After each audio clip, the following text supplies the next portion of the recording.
Hey, what is up? Welcome to this episode of the Entrepreneur to Entrepreneur podcast. As always, I'm your host, Brian Lofermento, and I'll tell you what, I know that I am super biased when it comes to entrepreneurship because I very strongly believe that entrepreneurs are the change agents of the world. And I don't just mean that in a business sense. We don't just solve business problems, but entrepreneurs solve societal problems. And today's guest is such a perfect example of that. This is someone who's doing really meaningful and impactful work in the world, and the fact that she's doing it under her own umbrella with her own growing business, she's already won so many awards, she's a best-selling author, just makes it all the more impressive and cooler. So I'm excited to hear her story. Let me tell you all about today's guest. Her name is Rose Sprinkle. Rose is a storyteller by heart, especially when it comes to kids. As a mom, she cares deeply about the well-being of children and families everywhere. She's a lifelong learner. She loves personal development, and each of the books that she has written have been inspired at times of struggle and personal growth. She discovered that not only herself loves all of this stuff, but people everywhere needed to hear these positive and uplifting messages. So that's why she hopes that her stories encourage more meaningful connections and precious memories as kids everywhere grow up. She does all of this under her umbrella of The Little Virtues, which is an award-winning children's book series that teaches kids emotional resilience and helps build character. Now, Rose is thinking on a really big scale, not just about books, but a curriculum that she's rolling out. So much exciting stuff that I'm excited to hear about and learn from. So I'm not going to say anything else. Let's dive straight into my interview with Rose Sprinkle.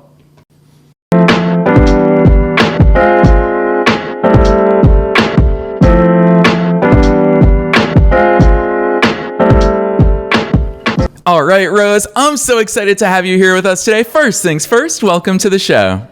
Thanks. I'm so excited to be here. Heck yes, Rose, I think what you do is incredible. You heard it. I talked a big game in the intro because I think you're solving real life societal problems. So you've got to kick things off by taking us beyond the bio. Who's Rose? How did you start doing all these cool things? Oh my gosh. Yeah. Well, that's a loaded question. I'll see if I can try to be succinct. But my whole background is actually in visual design and graphic design.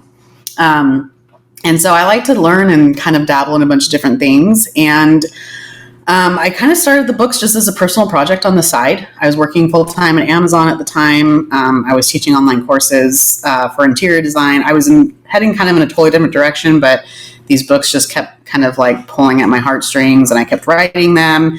And before I knew it, I had like an entire series of like 8 books. And I thought, oh my gosh, like, what am I going to do with these, right? I was just kind of writing it for my own personal fulfillment. And I didn't have a name like The Little Virtues or anything. I just realized that's what I was speaking about. And so it kind of developed into a bigger mission. And so it was a very organic process, how it all started. So yeah, I love that overview, Rose, especially because you call it organic, and I know that it feels that way, but I would argue that there are so many intentional decisions along the way because, Rose, I'm sure a lot of moms out there have had the same thoughts that you've had, but you actually took action. So talk to us about those intentional steps, or what was it that pushed you to say, I'm not just going to think about these things, I'm actually going to do these things and put them into the world? I think I've always been the person that's more afraid to not act on ideas. Like, I like to be a doer, and I like to put ideas into action versus just thinking about it, because I always think, like, what a shame. Like, all the time that people have had really good ideas. And I think eventually if you don't act on it, someone else will. Because I think that, a lot of people have overlapping ideas, and you'll see the same thing over and over again, just maybe a different take on it or a different iteration.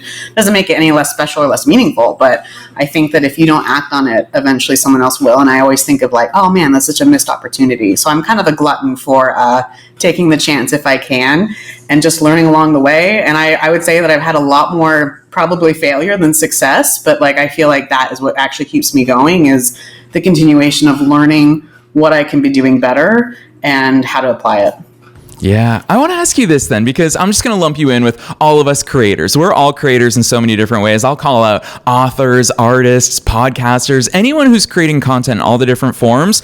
There's one thing, Rose, that I've really realized separates successful creators and impactful creators with the creators who we never hear from and who never make a positive impact in the world. And that only thing is they hit publish. They do it, and then they actually put it out into the world. And what I think most people don't realize when it comes to creating is that we all look at our own work and think, I could have done this better, I could have done that better in hindsight, but for one reason or another, Rose, we're crazy enough to hit publish. Talk to me about your mindset around that scary step of publishing. Was it a progression for you? Because you're obviously so comfortable with it now. Did you doubt it? I'd love to hear those insights. I still feel like I'm still learning on the journey, because I actually had a publisher. And then just recently, within literally the last couple of maybe months, 2 or 3 months, I decided to pull away from my publisher and actually do self-publishing instead. I think it depends on the relationship with the publisher. We have a really good relationship, me and mine, but I just realized that it was a lot better financially for the long term of the company to be able to cut out the middleman and for me to actually just self-publish. So it's been a transition even in that regard. So I would say that a very strong feeling that like these books needed to be written. It almost felt like I was kind of a witness to a creation that really wasn't my own. And I've heard of that dynamic happening with a lot of creatives where they feel like they're just kind of the conduit. They are the ones that manifest it, but really it feels like it's not even really their creation. And I felt like that with these books. And so it was kind of a risk to be like, okay, I'm going to put these out there and see how people respond to it. And usually, you go through all of the steps formally, like I'm going to have a launch campaign and then I'm going to create the product and have all these pre-orders and blah, blah, blah. But for me, it was just like, I'm just going to start and do what I can. And so to see the response has been really uplifting, but very much a lot of my day-to-day, I mean, you can see my house is crazy. I have a baby.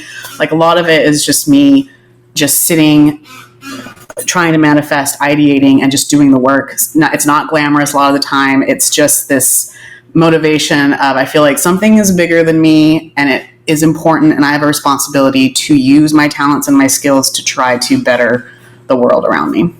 Yeah, Rose. Oh, you're preaching to the choir here. It's something that I've always felt about the best entrepreneurs is it feels like a duty, like an obligation. It seems to me like you're embracing that, even though you have all the reasons not to. You are a mom and you've taken all of this on top of all the other things you have on your own plate. What did that look like? And what does it continue to look like? I don't even want to talk past tense there because you continue to manage all of these things. I'd love to hear how you make it happen. Oh my gosh, yeah. Me too, because I feel like I'm really asking myself that question every day, like, how am I doing this? How does this work? There's different phases of your business. There's different phases of life. And I actually started the books before I had a family. I started the books when I was still single and very much in my career. And it wasn't until recently, honestly, I think it was December of this year that I was done with Amazon. And that was right before I had our first child. So I'm kind of doing it all at once, like the family and trying this. And it's just been kind of wonderful to see it all fall together to allow that happen. But, there's times where I want to move faster, but you kind of have to really prioritize, like, what is the thing that requires my attention the most right now? And so I'm doing what I can, but it's definitely not at the pace that I was before my baby, obviously. But I'm okay to do that because, I know that eventually, like, I'm going to get there. May not be as fast as I want, but I think as long as you're just showing up every day and doing what you need to do, like, you're on the path. As long as I'm staying on the path, like, I'm going to get there. And I also have a very supportive husband who is amazing with our kids. And I'm expecting, again, it was another surprise. So I'm going to have under 14 months apart. And I'm still like, how is this going to work? And, you just have to constantly problem solve, and you have to be willing to pivot and be flexible with whatever your circumstances throw at you. And I think as long as you're committed, I think it's just the people who give up too soon don't get that reward in the end. And it's encouraging because I think, like, we always see the success at the end and think, oh my gosh, like, they just had it so easy, or they just got to it. Well, I started writing these books in 2019. So, like, I'm invested into this for a long time now, and still in many ways feels like I'm just beginning. But I just keep telling myself, like, you know what? It's worth it.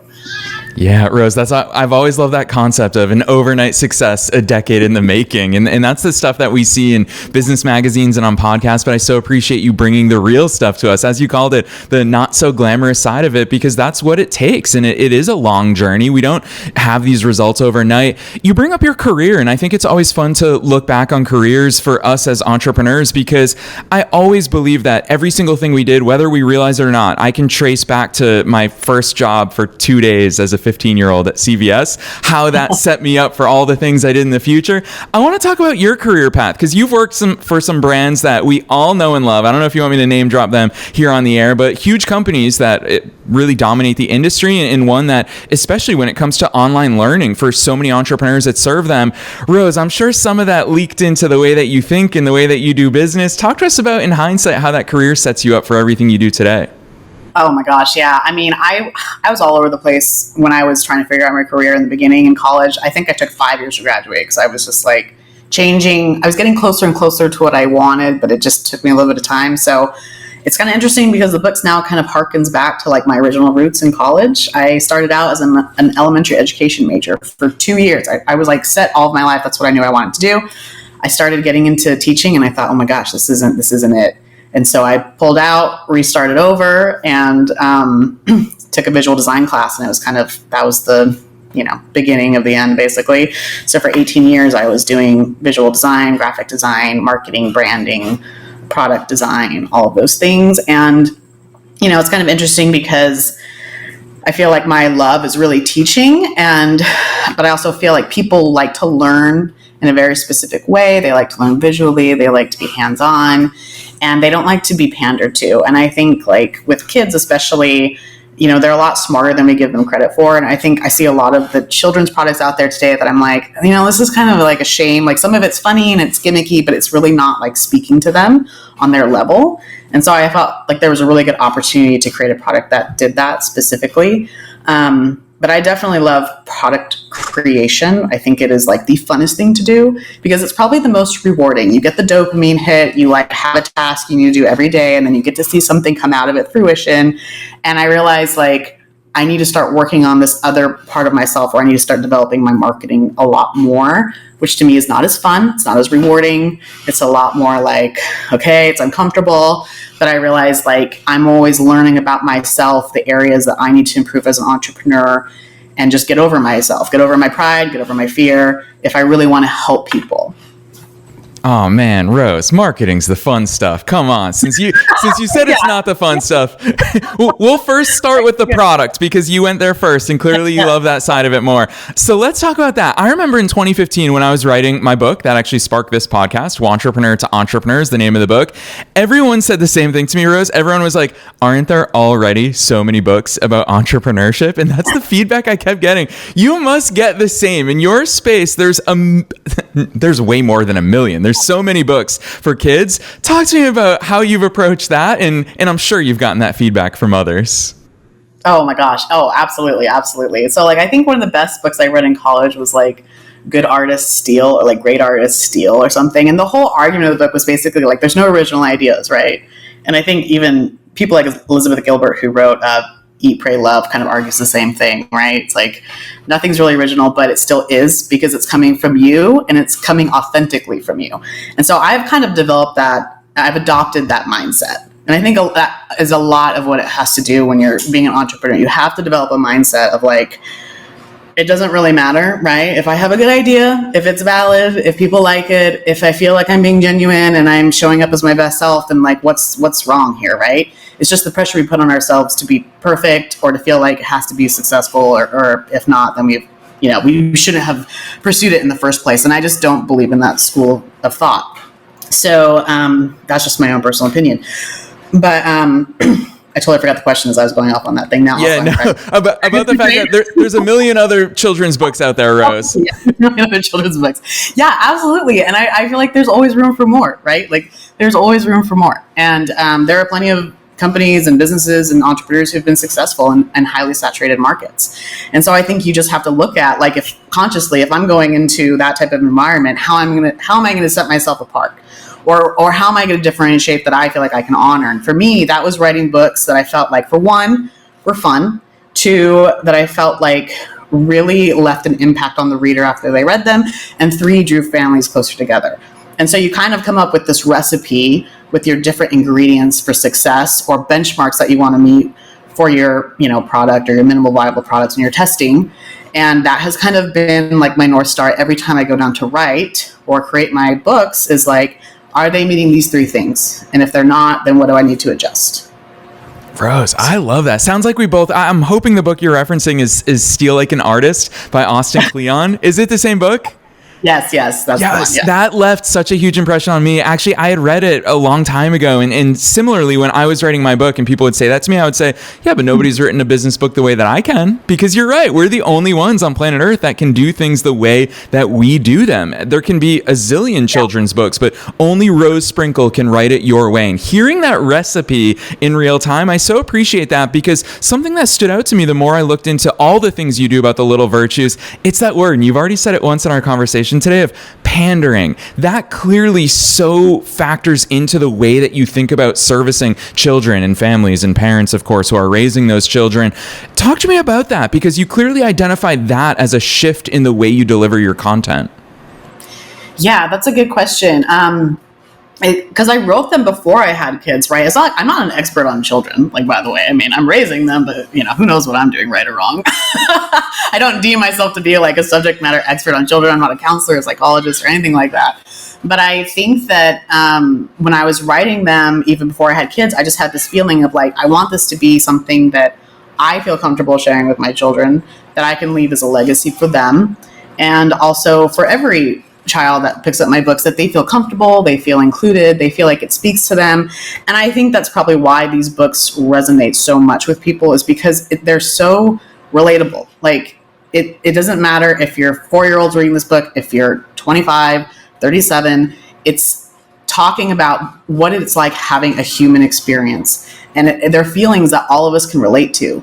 And I think this idea, like, you talked about, okay, well, this other person has this idea and I have this idea. It's like, you don't need to validate your own ideas or self-worth compared to someone else just because they have the same idea, because you're already putting yourself down. And I don't think that's where we should operate from. I think we should operate from a place where it's like, you can be authentic to yourself and honor your desires and your beliefs in a way that's healthy and good and strong. And that doesn't take away from someone else. It just adds to it. And so I feel very strongly, like, when I'm writing these books, that kids still deserve respect. They deserve to be spoken to in gentle ways that are still authentic and true and really relates to their experience. And so at the beginning of each book, the characters don't know the virtue. Like, Little Brave, for example, he's not courageous. He thinks that bravery is not being afraid at all. He thinks that's what true courage is, which a lot of us have that misconception that we think that's what that is. And then by the end of the book, through the help of like a mentor and going through a challenge, he then better understands the principle of what it means to truly be brave. And I think that's how we learn. Like, Luke Skywalker became the Jedi at the end with the help of Obi-Wan and all of these hard things. But we always think of like the hero as like the perfect person in the beginning. And it's just such a destructive cultural mindset we have that I think it really does more harm than good. Yeah, really well said. This is powerful stuff, because you've obviously worked within the realm, even before what you're doing with the Little Virtues, is that you've worked within the realm of curriculum, of online course creation, of teaching. And with regards to that, I always think back when I got my soccer coaching license back in Massachusetts, they always talk about guided discovery. Is I can tell a kid how to dribble a soccer ball, or I can put him in an environment where he's forced to inevitably learn how to dribble a soccer ball on his own. And so I love hearing you talk about that. What are some of those foundational elements? Because I love that real life example that you just gave us about bravery and courage. How would you sum up? Because I know you're also rolling out curriculums and courses within the Little Virtues. What are those? You gave us the recipe earlier. What are those things that you think about in order to effectively convey that? And I just want to add one thing for listeners' behalf right now, is that we all need to educate and guide people into what we want to teach them, whether you feel like you're teaching material or not, when it comes to sales, when it comes to effective marketing. So, Rose, I know you don't like marketing. I'll put it under the framework of learning. How do you navigate that? Oh my gosh, yeah, it's I'm still navigating it. I think, for me, one of the criteria I've always had is like to find good mentors. Like, if I really don't know what I'm doing, find someone who really knows what they're talking about. So, and I think that also goes for just taking advice. Like, ultimately, it's our responsibility at the end of the day who we take advice from. And so we're still responsible for the outcomes and the choices, even though we want to blame someone else, right? Like, they gave me a bad advice, they weren't a good mentor. Well, it's like, well, yeah, but you're also going to learn from that experience. So, like, is it really going to harm us? Like, maybe temporarily, but eventually it'll become a nugget of wisdom and gold for us later on. So I think surrounding yourself with people who have been through what you've been through. So I respect the entrepreneurs and the people who've struggled, who have really dedicated themselves and sacrificed a lot to get to the point where they're at, because I think that they learned earlier from all those mistakes. In fact, I just learned yesterday that the app, oh my gosh, the bird app, that one that's really popular. I can't think of the name. It's so popular though, but Angry Birds. Like, I guess they had like 14 or 16 failed apps before they landed on that one. And, but we just see it as like the $1 billion successful franchise that it is now.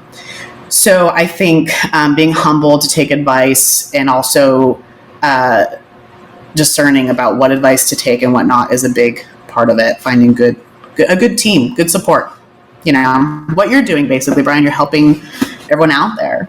And it's a hard thing to do. Teaching is difficult. Like you said, you can teach something in theory, you can express and share your experience, but really, like, entrepreneurs have to go through the grind, and there's just no way getting around that.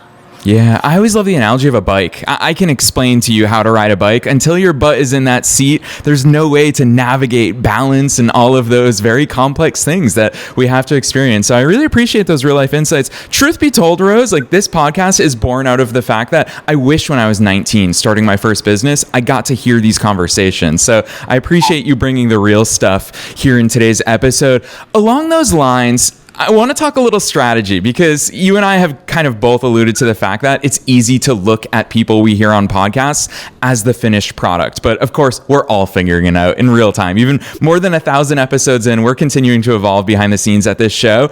I love your business because it seems to me like you've built an entire ecosystem around the things that you're doing. Of course, around the books, but now you're expanding in so many ways. Talk to me about that strategic component of your mind, because Rose, what stands out to me not only is the stuff that you do, but how much of an incredible entrepreneur that you are. So I do want to hear that strategic mind when it comes to thinking about the ecosystem and the broadening empire, I'll call it that, as you look into the future.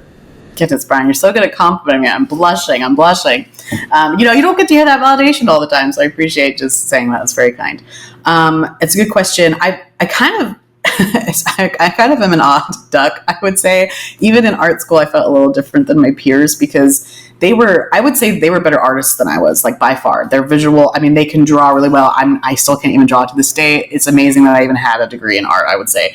But I think that I was always a creative strategist. So I always understood kind of the business side a little bit better, and how to put two and two together. And I knew that if I wasn't really great at art, if I wasn't really great at this, I could always find people and kind of lead them through helping me bring my dream to creation. So in a lot of ways, I feel like I'm very dependent on others to help. But I think that's not necessarily a bad thing. And I think a lot of entrepreneurs have to do that. You need to outsource and bring people to the table that are better than you in a lot of ways, so that you can create a product that is ultimately, like, beyond your skill set. And, a lot of people argue in the beginning, like, well, Rose, why don't you just draw your own books? And I thought, well, because they would just be horrible.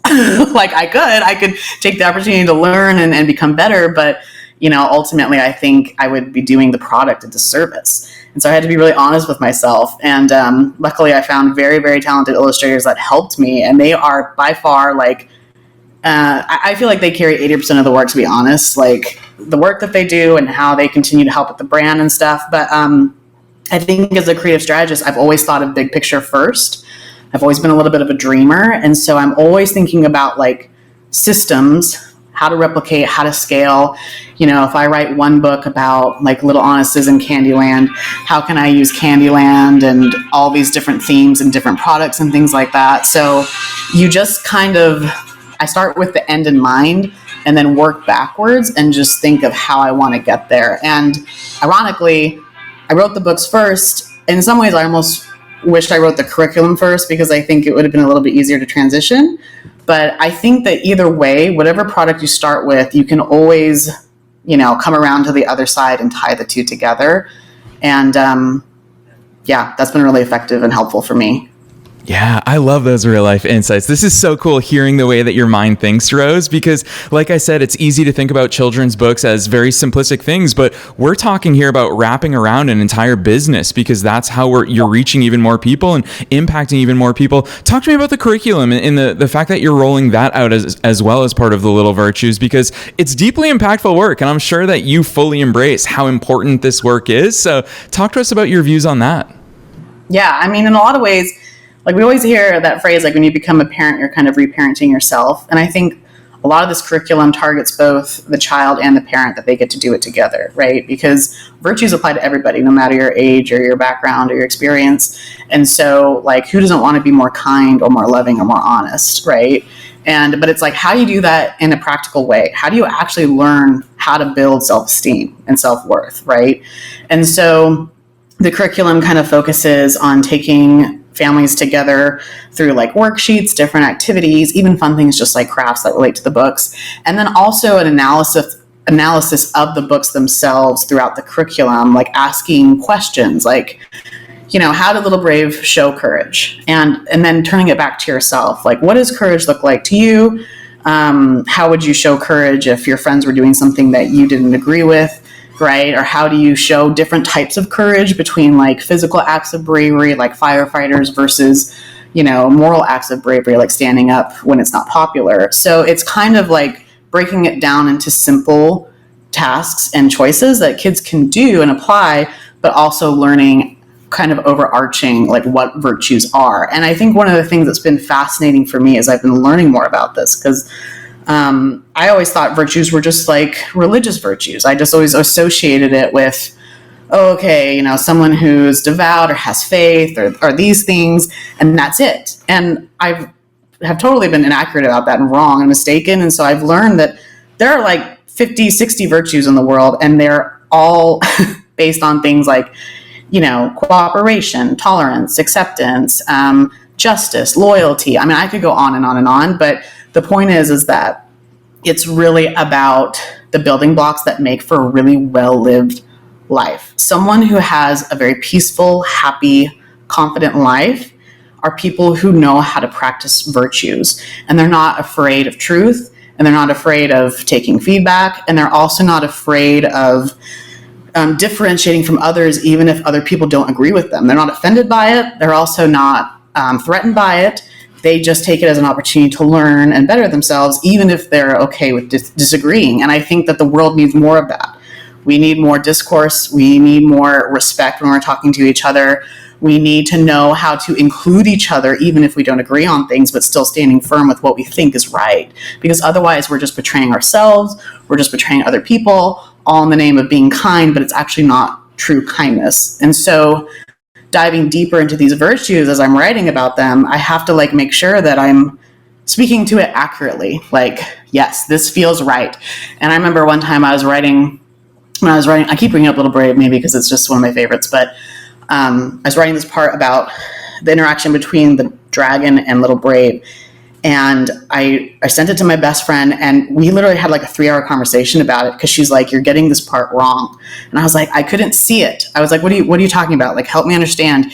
And she was totally right. It just took me a little bit of time to kind of get on board with it. But I was basically like having the dragon like bully Little Brave, and then saying that he was I don't know, I can't remember exactly, but it was just totally off base. And I realized that I was putting my own self-limiting belief into the book that was wrong and inaccurate. And she helped me kind of come around to a more healthy way of describing it. So that feedback, because we're just blind to our own weaknesses sometimes, we're blind to how we're seeing things, was so helpful in helping me, be a more authentic, truthful voice when you're trying to teach something like a virtue without coming across as like self-righteous or a know-it-all. You know, like I definitely by no means am perfect at these things. I'm writing these books because it's helping me learn them how to be more like that, because I want to be more of those things. Yeah, Rose, hearing you talk about these things, I mean, yes, we need all of this now more than ever before. And I'll tell you what, as someone who, I'm an uncle, my niece and nephew are 7-year-old twins, and it makes me really happy that this is the world that they're growing up in, is a world where people like you, Rose, are changing society and changing the way that people are thinking, the way that kids are being raised. Because, yeah, when you and I were growing up, I mean, this stuff would have probably gotten the label of woo-woo. The first time that I ever heard about about virtues is in college when we were talking about Aristotle, and we were all just like, okay, but like what is the ultimate virtue? Like, what is Aristotle actually getting at? Because we hadn't done that work. So the fact that it's starting really young, one thing that unites not only you and I, Rose, but all entrepreneurs is that we love personal development. It's such a core part. That's why, as much as we like to talk about business strategy, we have to focus on that stuff. So I guess my more macro question to you is, how do you assess the world of personal development? Because we as entrepreneurs embrace it and we live in it and we think everybody else does as well, but you're out there changing the game far and wide, way beyond the world of entrepreneurship. What do you make of the way that personal development landscape looks like today and how different it is generationally? Oh my gosh, that is a really good question. I'm probably going to have an odd answer to it. I think about it. But for me, the biggest personal development that I've been experiencing lately has been being married. And I know that's kind of like, how does this even relate? But, you know, when I didn't marry till I was like 34, 35. And, you know, we just had our first child and I was like 30, I can't remember my age now. I'm like either 37 or 38. And so I kind of took the route of thinking of like, I'm so personally developed. Like I have my career. I'm really intelligent emotionally. You know, I had all these wonderful validating things that I thought about myself. And then you get married and then you have someone who is going to see you at your worst, at your best. And you get an opportunity to really see your blind spots in a more personal way. And that work is really hard because when you're single, you're kind of in like an echo chamber.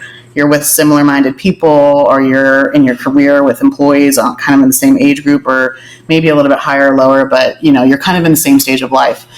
And so when you bring on someone into a commitment like that, the stakes are higher and you have to live with more truth about yourself. You have to be a lot more honest about yourself and where your weak points are, because it's affecting someone else in a very real and tangible way that it doesn't affect someone like an employee where I can just be on good standing with, go do my work, get a pat on the back, and that's that. And so I think it's societally, like, I had this perfectionist thinking about it, like, well, I'm going to be so prepared for marriage because I prepared myself for so long. And in reality, like, relationships, whether it's a marital relationship or it's your family or a friend, those relationships are going to be the most telling for your personal development more than anything else in your life, because they are the personal relationships where you're going to meet yourself. You're going to be mirrored. You're going to have to be confronted when you don't have control over things, and really just learning, like, I can only control myself. And that's a hard thing to do because we always are told, like, we can have everything, be everything we want. And then you're faced with actual real life. So for personal development, I mean, you can read as many books as you want, do as much personal growth as you want, listen to as many podcast books, and all those things are great. But I think that true personal development really happens in intimate relationships. Yes, Rose, I love that answer. You're right. It's an unorthodox answer, especially on a business podcast. But again, coming back to the real stuff, everyone wants to talk about success on social media and all these other sexy marketing topics. But the truth is, until we've done this real inner work and really explore there and gone there, you even talked about in the context of your work, those limiting beliefs that were leaking into the way you were writing your books. All of this stuff matters. So I appreciate those insights. Rose, I always say at the end of these episodes how quickly time flies by, but gosh, do I mean it in today's episode, because time really has flown by. I'm excited to ask you this final question because it's super broad. You can take in any direction that you want. And I know you equally love entrepreneurship as much as I do. So that question is, what's that one piece of advice? Knowing that we're being listened to by entrepreneurs and entrepreneurs all over the world at all different stages of their own growth journeys, what's that one thing that you want to impart on them today? Oh my gosh, man, such a good question, Brian. Good questions are hard to answer. I think my one piece of advice would be to really ask yourself what you want. And I really say that because I know there's everyone wants to define what happiness is and what success looks like. But I think there's different phases of life and the priorities change. And you grow as a person, you learn and you go through different challenges and your perspective changes. And I just think you have to really be clear about your priorities and like to not be afraid to make that a priority, right? Whether that is doing a business, growing your business, scaling your business, just try to like get specific and then just take just baby steps every day, just something that you can do to move it along. I think that we kind of undermine that, but just do the work. Don't be afraid to do the work instead of just thinking about the success or thinking about the dream. Like get in, get your hands dirty, fail fast so you can learn fast and be successful faster. Yes, such good advice and important for every single one of us. Rose, it has been so much fun to chat with you today. And before you drop those links, I just want to toot your horn a little bit more because I so admire all of the things that you're doing. And I think that when listeners go to your website, whether you have kids or you've got, nieces or nephews or anyone that you want to buy the children's books for, or you want to check out the Little Virtues for, you have to check out Rose's website because I would argue, Rose is too humble to agree with me here, but I would argue it's a masterclass in business. You'll see the way that Rose not only so masterfully incorporates the stories that she's written and the characters that she's created and the lessons that she teaches, but also she incorporates really sound things like the way she incorporates social proof and the way that she has a gift-giving guide. There's so many brilliant things, Rose, that you're doing in the world. There's so many brilliant things that you're doing to serve other people. So you've got to drop those links on us. Where should listeners go from here? Absolutely. The best place is to go to thelittlevirtues.com. Everything's on the website and go to all my social media links from there. But that's definitely the place to go. Yes, listeners, you already know the drill. We're making it as easy as possible for you to find that link down below in the show notes, wherever it is that you're tuning into today's episode. Super easy to remember, though, thelittlevirtues.com, or you can click right on through. We're also linking to Rose's personal LinkedIn, which is where we first came across our pre-production team. When we saw her work, we were like, we have to have her on the show. So if you want to reach out to Rose and thank her for her insights, or even just have a conversation with her because she gives so much value in the world, don't be shy. Check out the links down below in the show notes. Otherwise, Rose, on behalf of myself and all the listeners worldwide, thanks so much for coming on the show today. Thanks, Brian. I appreciate it.